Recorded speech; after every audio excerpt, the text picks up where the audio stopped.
how can we more fully embrace the condition of being finite? What does it mean to sort of embrace your limitations as a human and live wholeheartedly in that state instead of trying to run away from it or escape it?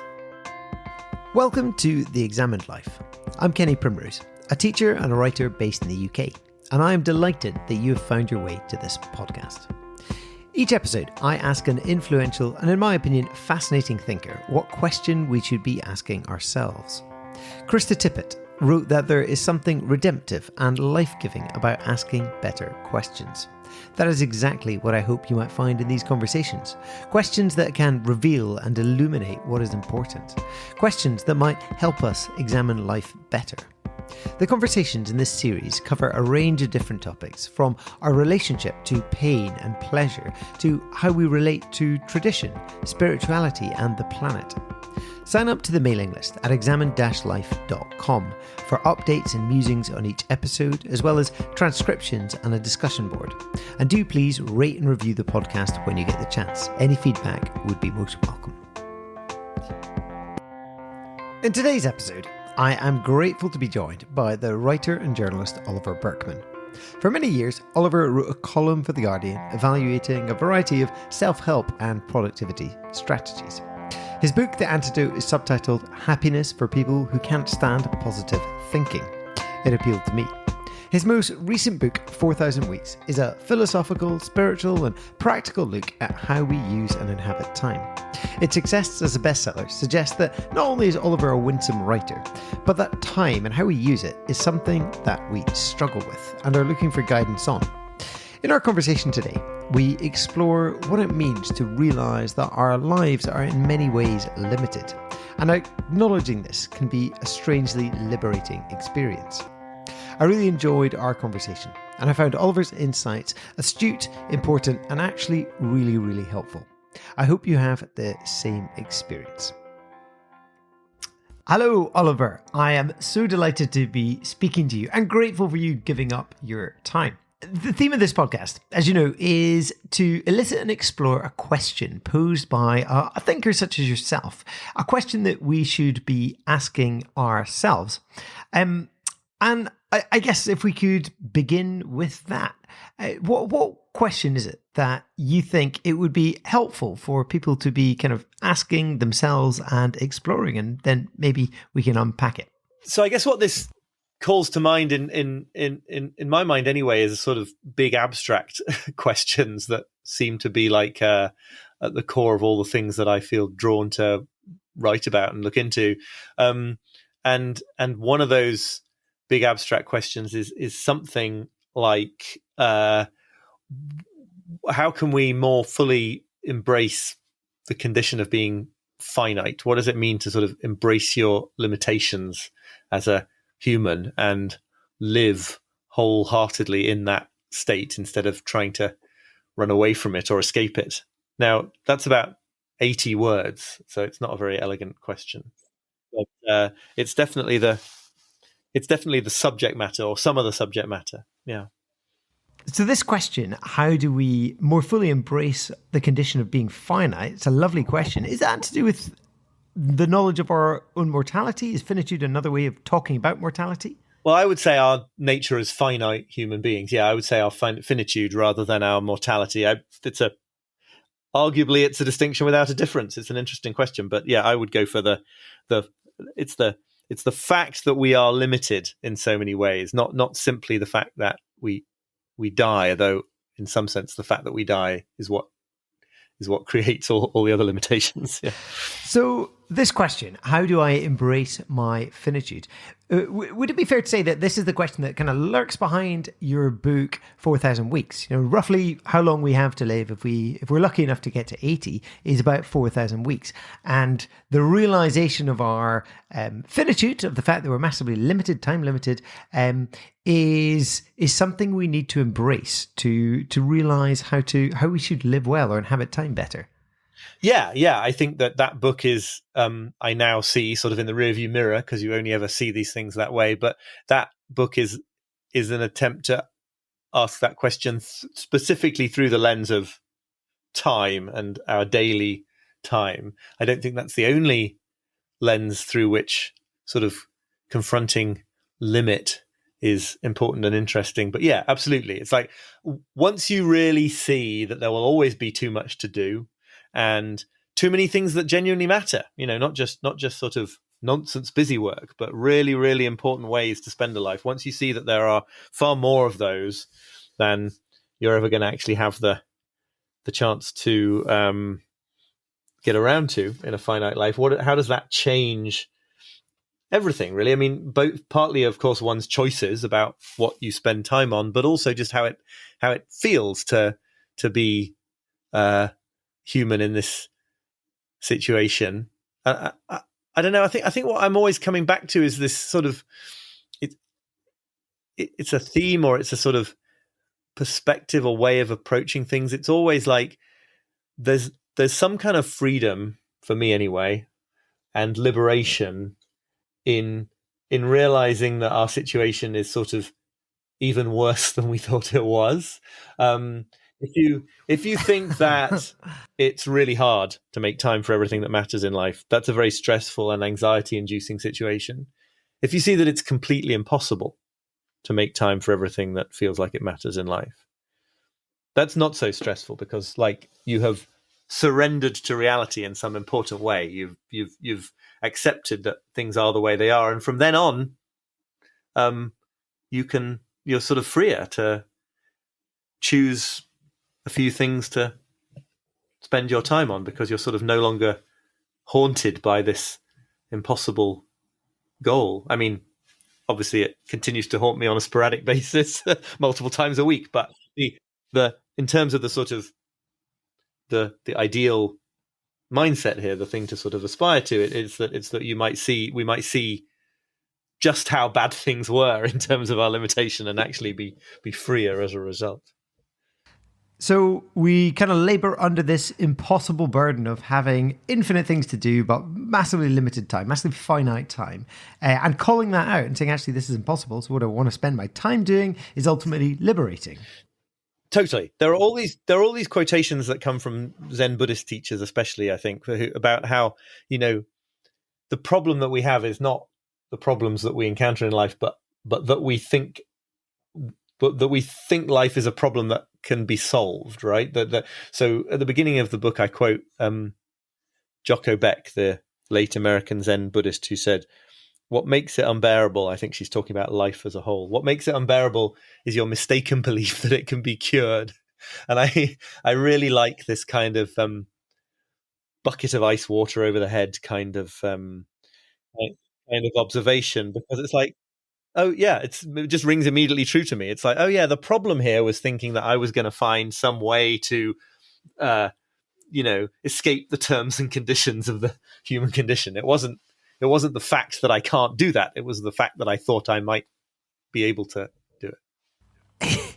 Yeah, I actually read that quote shortly before starting this conversation with you, and like you say, I find it like a bucket of ice cold water. We kind of probably unconsciously feel like life is going to resolve itself at some point, or we work towards that resolution, but actually acknowledging this is not an equation that is going to be solved. It's liberating. Yeah, and not just in a sort of spirit of resignation either. Not that that's what you meant, but it's tempting to say that this kind of advice is to sort of like give up doing something futile so that you can just sort of be becalmed and kind of accept that life sucks and eke some minor enjoyment out of it along the way. I don't think it's that at all. I think it's that it's sort of precisely the precondition to being the most that we can be and doing the most that we can do, and all these kind of things that sound a bit cheesy American self-help. It's not that they're bad goals necessarily. It's just that actually they have to come through this encounter with limitation, not by sort of visualizing impossible outcomes so effortfully that eventually they come true, or whatever you would be told by those kind of cliched books. It's like it's so that you can like live full-throatedly, that you need to be able to come to terms on some level with these sort of built-in limitations. So I'm interested in the timing of when books are written and published, because they obviously speak into a zeitgeist or an appetite, and it seems that our culture is particularly good at denying the fact that we're going to die and not living within our limitations. Lots of people have been writing, I think, about this recently. And a denial of death is one of those things. It's a truism that the Victorians spoke about death but never sex, and we're entirely the reverse. We talk about sex but never death. And so I guess my question is this the question that we need to hear at this cultural moment? Because we're really bad at paying attention to our limitations and to the fact that we are finite, and then embracing that and living within it. Do you get what I mean? Does that make sense as a question? Yeah, I do. I mean, I think there are multiple ways to sort of talk about the timeliness of this idea, and one of them, which I'll put to one side, is that I definitely think it was my book and my interest in these ideas is something to do with my stage of life. There's a midlifey thing to this kind of idea. I hope it can be useful to people who aren't at midlife, and I think it has been. But I think it definitely, there's something about the encounter with limitation that naturally comes out of being in your sort of turning 40 or whatever. It's a cliche, but it's a cliche for a reason. In terms of this, where we are in history and in the culture, I think that there's all sorts of factors that sort of make this encounter with limit so important. It's like, on the one hand, there's a whole lot of ways in which it feels like we are coming up against our limits. So in the discourse about work and burnout, and this idea that burnout is now something that you seem to experience in your 20s instead of something towards the end of a professional career, the sense that like ever more is being demanded from individuals in the workplace, that eventually that optimization and efficiency tricks on a personal level are not going to get you to the point. It's more obvious than it has been in the past, I suppose, that you're not going to be able to solve all these problems with that kind of technique, and partly that's to do with late capitalism, to coin a phrase. But I think that there's also this sort of technological piece to it, where we get more and more ways in which I think we are encouraged to believe that the moment at which we could transcend our limitations is just around the corner. So that sort of the acceleration in technologies, just like the internet, email, whatever, social media, mobile internet, it has this effect of, it feels like we're really close to being sort of gods in all sorts of contexts. And so, when you can be updated on what's happening 4,000 miles away in less than a second, it becomes all the more frustrating that, you can't sort of make a traffic jam go at the speed you wish it was going. I give this example in the book about why it's more frustrating to wait 2 minutes for a microwave than it is for something you've put in the oven for 2 hours. And it's very much something to do with this kind of feeling that if it can be that quick, it ought to be even quicker, that we now have the technology that means we shouldn't have to compromise with our desires, and therefore it makes the remaining ways in which we do have to compromise all the more infuriating. I think that's I guess they're the same point in some ways, but as we test the limits of individuals in the workplace and the limits of the environment and the limits of all the ways in which we live in a culture and an economy that tests the limits, we're also being given all these technologies that sort of whisper that maybe we can pass the test and sort of achieve escape velocity somehow. It's a weird situation to be in. That's my conclusion. It really is, eh? It makes me think of these time-saving efficiency devices like dishwashers and washing machines and email. I'm grateful for them. I can do more stuff, I suppose, except I seem to be more time poor. It's not like it's given me much time back, which feels like a paradox. And perhaps the question is, what do we do with the time that these devices should be affording us? Right. Yes. And I think that where this fits into this idea about limitation, I think, is that, there's this much observed phenomenon in all sorts of different fields where if all you do is you make a system more efficient, then it actually just sort of clogs up with more junk, right? So the classic example of induced demand in traffic management, if you widen a motorway to add an extra lane to ease congestion, it becomes a more appealing route for more drivers, so more people use that route, and the congestion, at least in some cases, tends back towards what it originally was. You mentioned washing machines. There's really good historical work to suggest that housewives in early 20th century America and Britain who started to get these machines didn't save any time at all, because the standards of cleanliness to which they were held by the culture just rose to offset the benefits. It's there in Parkinson's law, the idea that the work expands to fill the time available. And I think the general point here, the sort of abstract point, is something like, we are these finite creatures facing hypothetically infinite numbers of emails we could send, infinite levels of household cleanliness to which we could in principle aspire, infinite levels of speed of a motorway that you could imagine, right? And in all these cases, if you just use efficiency to try to get through that infinite supply, well, you're never going to get through it, because it's an infinite supply. So more and more inputs kind of rush in to fill the gap. And so using efficiency and optimization as a way to try to get on top of the situation, to try to master time, is sort of doomed to fail, because it's an attempt to sort of escape the reality of the situation. So I guess on a sort of concrete level, what I'm saying in the most recent book, I think, is, nothing wrong with getting a bit more efficient in certain areas of life. If it takes you an hour to find the things you need for breakfast in the morning, then there's probably some efficiency that you can be working on in that system. But we'll never solve this sort of emotional, psychological, existential problem of feeling out of control with respect to time, feeling on the back foot with respect to time. We'll never solve that through efficiency.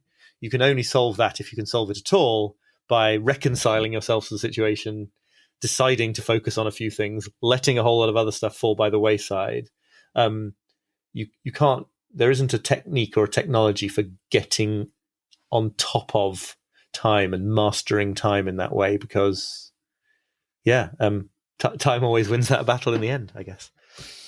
It reminds me somewhat of the observations of the French sociologist Jacques Ellul, who said that since the Industrial Revolution, or in fact, for him, he said since the Genesis fall story, we have this governing principle of efficiency and productivity. I think Michael Sandel said something similar. He said we've moved from having this market economy to being a market society, which means we only seem to be able to justify doing things that are productive or efficient. And that leaves very little time for or room for doing things for their own sake. I think you draw on Kieran Satia as his idea of doing atelic or autotelic things done for their own sake. Yeah. So your question of how do I embrace my finitude, it's not a question of how do I fit more in and be more efficient and productive. Right. It is how do I inhabit the time that I have, kind of thing.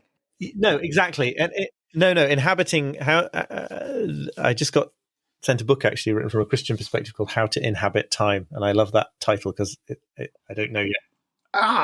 That's the philosopher James K. Smith, I think, is it not? It is. Yes, correct. I hear that's quite an interesting book.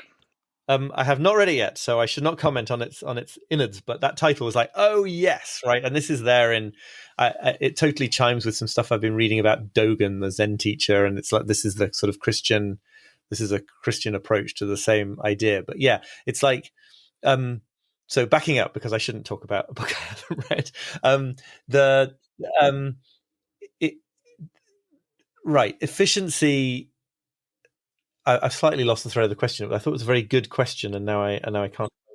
So the question was on how we inhabit time. Your question of how do I embrace my finitude isn't one of how do I fit more in and be more productive and so on.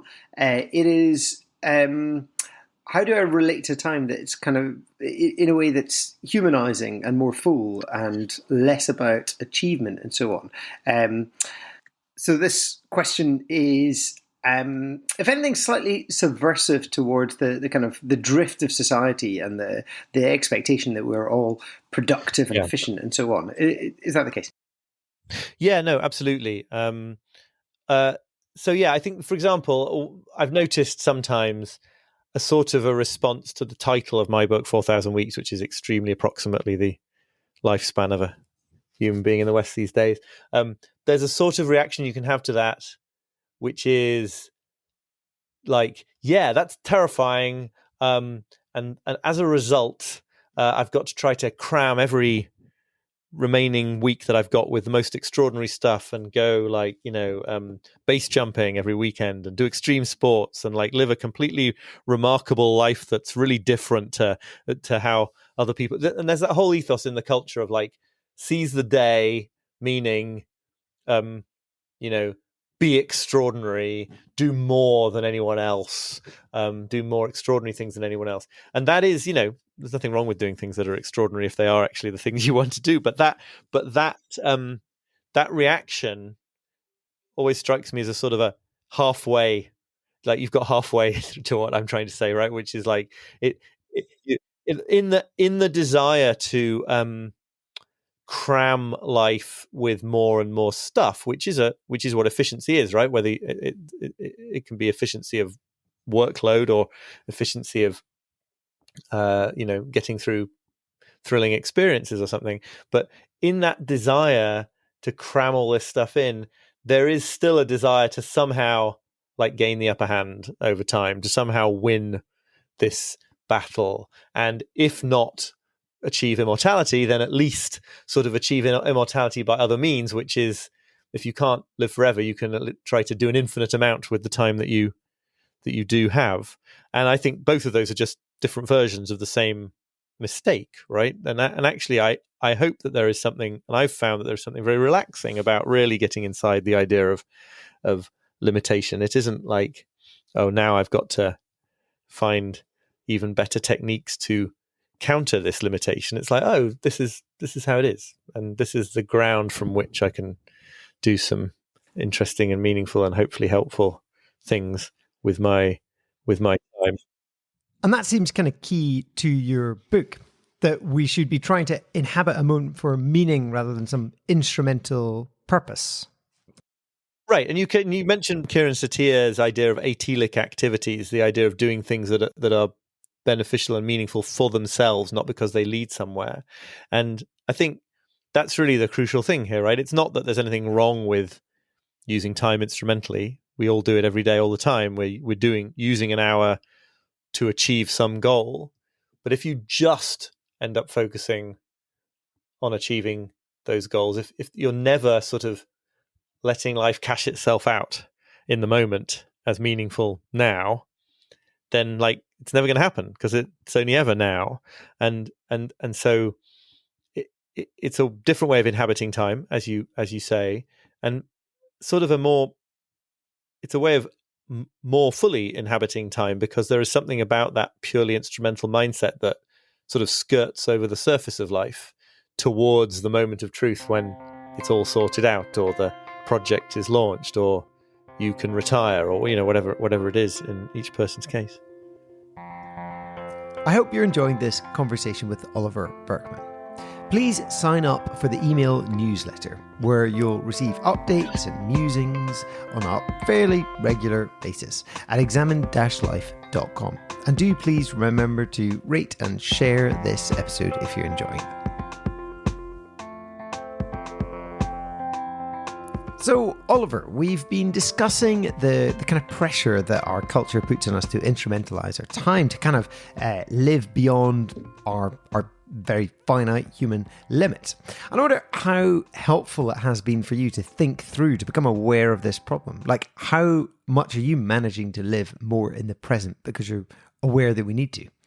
I mean, this question of how to embrace finitude, I mean, I think I've made leaps and bounds compared to how I used to be, but it is absolutely a kind of like such a sort of ongoing, like the ongoing struggle of life. It's I think it's a cliche, but it's true that people don't write books or create podcasts or anything else about topics that they don't struggle with. I mean, it's that's what makes these things interesting. So, you know, occasionally people will sort of I did an email newsletter the other day where I sort of wrote about what I do on those days when I just have a complete motivational meltdown and can't bring myself to do any of the things that I feel I ought to be doing. And a significant number of people replied to me sort of astonished that I ever have such days, because I've spent so much time writing about this kind of topic.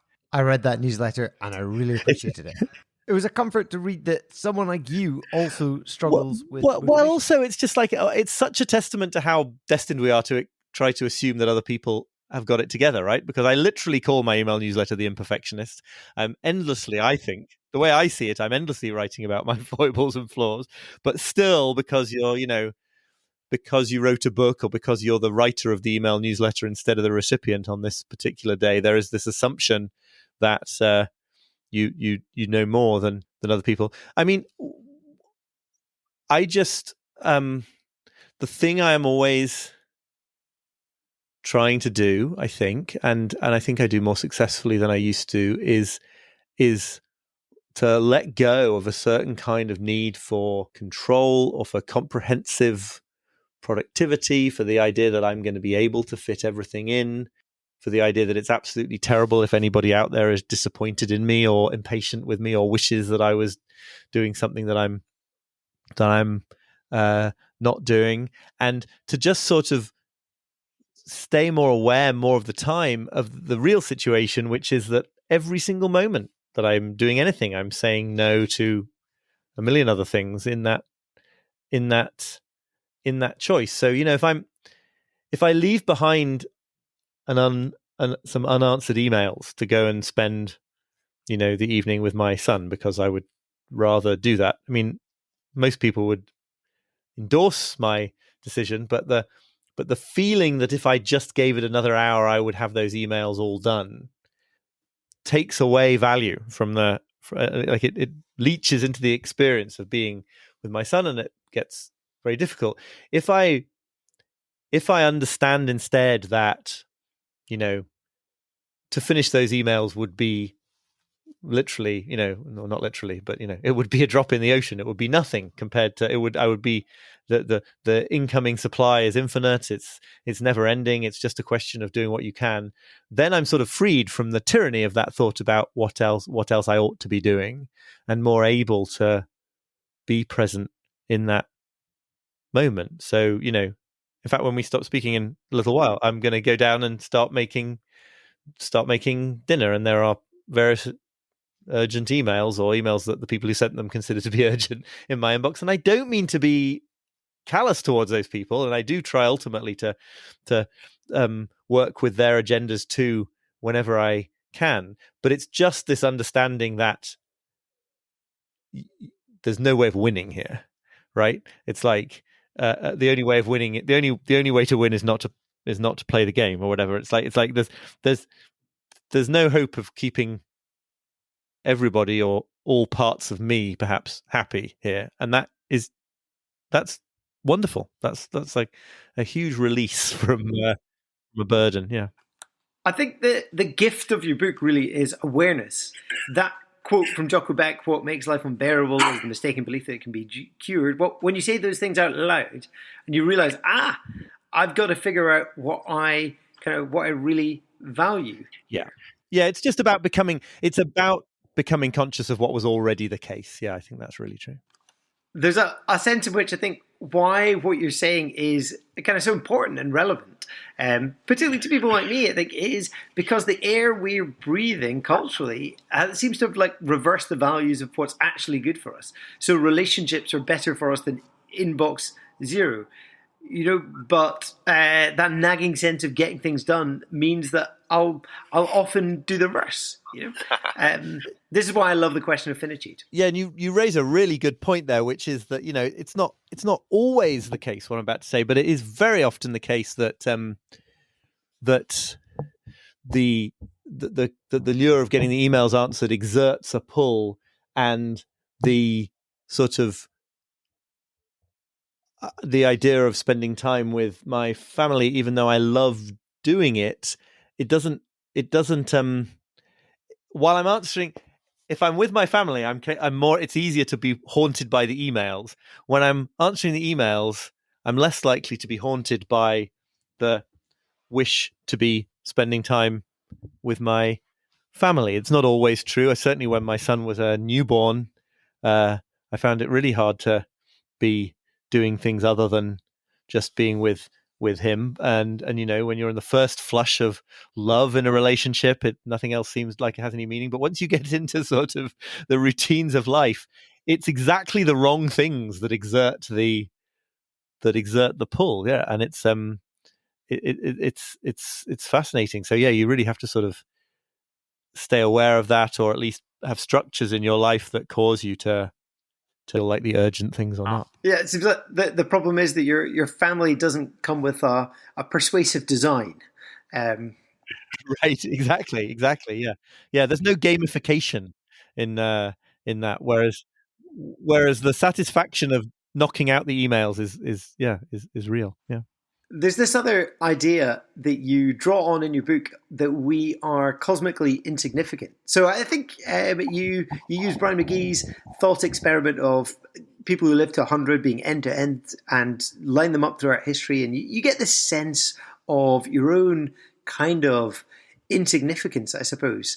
And there's something about that that's liberating. That you're not bearing the weight of your decisions, thinking that I've got to be someone who shapes history here. It is, in a sense, kind of a liberating thing to realize. Yes, right. I think there's all sorts of ways to use this idea of one's own insignificance, but certainly one of them is the sense that the decisions that tend to haunt us and leave us mired in indecision are it's very useful to realize how little difference they'll make to the run of things. The other is just that there is this cultural message that we've spoken about the idea that a meaningful life is an extraordinary one or a very noteworthy one. And if you sort of zoom out to cosmic time, you see that there's a sort of flattening of the difference between living a very quiet and so-called ordinary life and living a very big deal and extraordinary life, because on the scale of the cosmos, all these extraordinary people are basically the same tiny little pinpricks of consciousness as the ordinary ones. And actually I find in that the possibility of seeing that there is more meaning in the ordinary things I do than I had realized. And so I don't want to live a life where cooking dinner on an ordinary weeknight is a distraction from living a meaningful life. I would like to live a life where that was part of a meaningful life, and it helps to. I mean, basically, I think what I'm doing with that idea is you take a sort of y-axis on the graph of how important your activities are, and you could plot, having a boring, mundane life at the bottom and then doing some extraordinary world-changing things a bit further up. But if you then extend the x-axis for another sort of 10,000 miles, sorry, the y-axis, if you extend the y-axis 10,000 miles further up, everything's down at the unimportant end of the scale. And that is liberating too, I find. I find the way that you've thought through this question of how we embrace our finitude and these problems has the potential to re-enchant the mundane. In a different way of thinking, the mundane can become like annoying details like cooking, cleaning, shopping, that stuff. They are actually the stuff of life. And when I am present to it, life feels richer, more meaningful. So to me, how do I embrace my finitude is a recipe for living in the moment in a richer and more meaningful way. And I get the sense that that's how the question has functioned for you as you've kind of tried to explore this. Yes, absolutely. That's lovely of you to say. And that phrase about re-enchanting ordinary life is like, I couldn't hope for a better sense of what I'm trying to say and trying to experience than that. Absolutely, yeah. On that note, I am very aware, Oliver, that you've got to go and re-enchant some dinner shortly. Yeah, got to re-enchant some broccoli. Yeah, absolutely. I'm about to be doing exactly the same with some broccoli and Lidl's pies.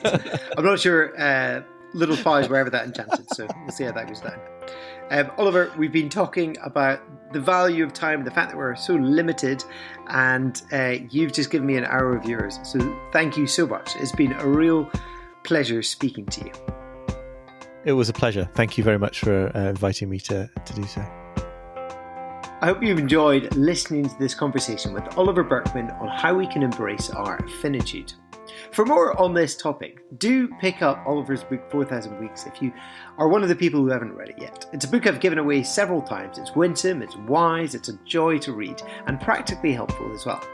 I also love getting Oliver's circular. It's one of the few emails that I sit bolt upright when I see it in my inbox and think this is going to be a joy to read. And it invariably is. It's called The Imperfectionist, and you can sign up for it on his website. I'd like to finish with a shout out to the unsung heroes of the podcast. To my younger brother Colin, who helped with the audio and made the music that you hear in the background now. To Nate LaFan for putting together the Examined Life website. To friends and family for encouragement, and to yourselves for listening all the way through this podcast. It's very much appreciated, and I hope you will tune in again to the next episode of The Examined Life.